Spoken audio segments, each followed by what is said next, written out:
और यहाँ पे बहुत सारे लोग हैं जो कि अंदर ब्लड डोनेट कर रहे हैं।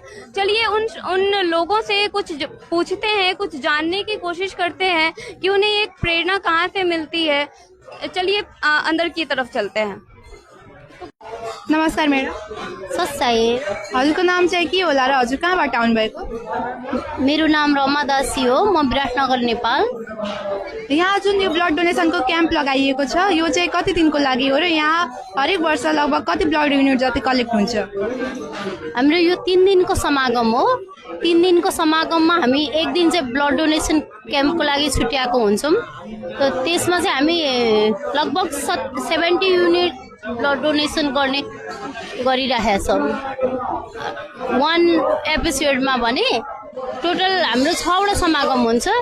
टोटल 6वटा समागममा 500 अराउन्ड हामीहरूले ब्लड डोनेसन गरिरहेका हुन्छौँ मिनिमम। ए हस्। अनि यहाँ चाहिँ कति मान्छेहरू जति यहाँ ब्लड डोनेट गर्न आउनुहुन्छ?